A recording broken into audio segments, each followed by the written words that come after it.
Hi friends, welcome back. On our last tutorial, I showed you how to color in a template using Silhouette Studio. I've gone ahead and sublimated that image onto this Tumbler. If you missed that tutorial, I'll go ahead and link it in the description and on the screen for you. So what you see me doing here is sanding off the top rim of this tumbler with a small piece of sanding paper.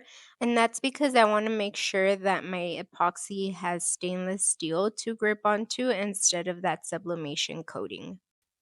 I cut the exact same template on a double-sided adhesive sheet so that I can apply that over the sublimated tumbler. And I do that by removing a piece of the backing from that template. I lift it up and cut along, maybe about an inch or so, and then I replace that same backing so that I can align that template to the tumbler. When I'm happy with the alignment, I place the tumbler and template down onto my Midlands Vinyl hammock to give me some support and make sure that my template is aligned properly. Then I remove the backing that we slit so that I can expose that adhesive and press it down onto the tumbler.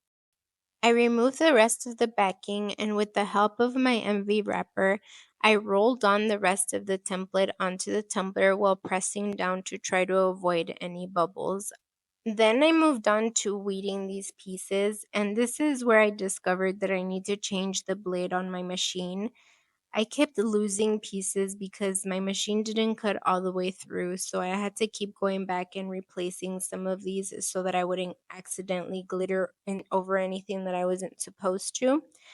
It's no big deal. I just had to go and score in between these lines that were not cut all the way through. So don't freak out if this ever happens to you. It just means that it's going to take a little bit longer than you would like. Finally, after about 100 hours of weeding, I was able to put down my foils and my gold leaf. I did this by using some tweezers to try to avoid a mess, but this did turn out to be super cute. I used my gloved hand to rub everything in, and it gave the tumbler a very pretty textured and dimensional look. Then I went back to spending another 100 hours weeding each of these colors individually. But this is where you can tell how having that background color, in my case, a sublimation base, instead of just a white or stainless steel tumbler, makes a difference.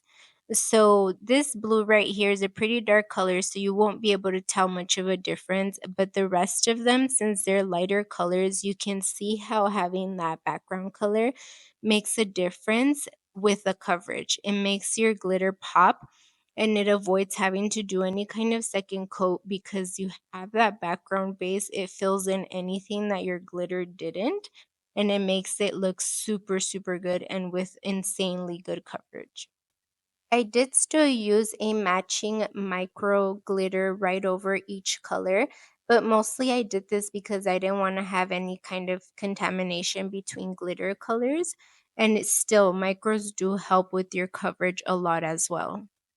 I also wanted to point out that even if you don't use that color template to print it and sublimate it or print it on vinyl and put it on your tumbler as a background, just being able to print it and have it as a guide to me is a very useful tool, because if you struggle seeing pattern, or you don't know the pattern, or it's your first time using a specific template, it gives you a little bit of an idea of what your tumbler is going to look like at the end, and it lets you play around with different color palettes, as well as allowing you to see on your tumbler which pieces you need to pull for each color.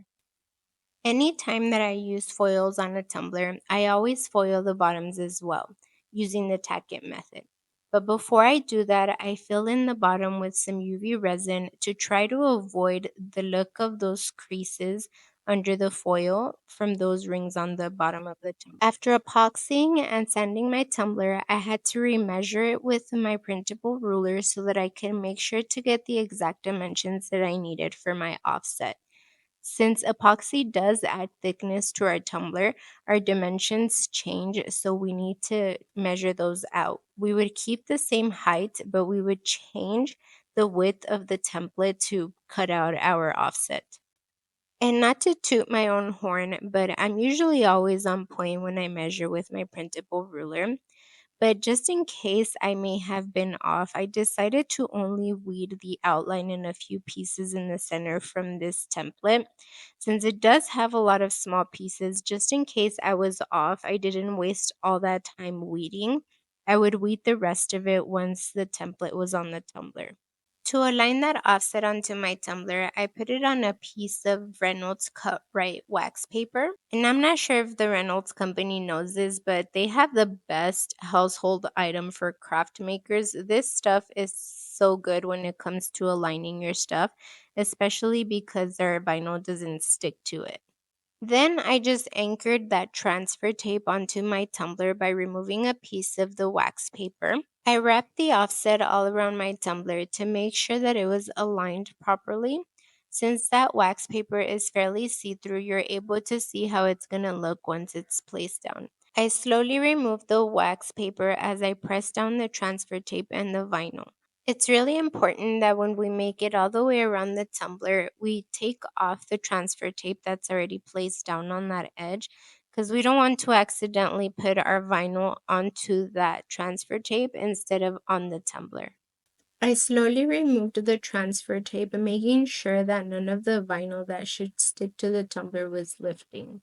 Finally, I removed the rest of the vinyl pieces from that offset and finished the tumbler off with 2 more coats of epoxy. I'm so happy with how this tumbler turned out, and I hope that you all loved it too. You can find a full list of supplies I used in the description below. If you have any questions, feel free to drop them in the comments for me. And as always, thank you so much for watching and thank you for your support. If you enjoyed this tutorial, don't forget to give it a thumbs up and subscribe for more tutorials like this. Bye for now, friends.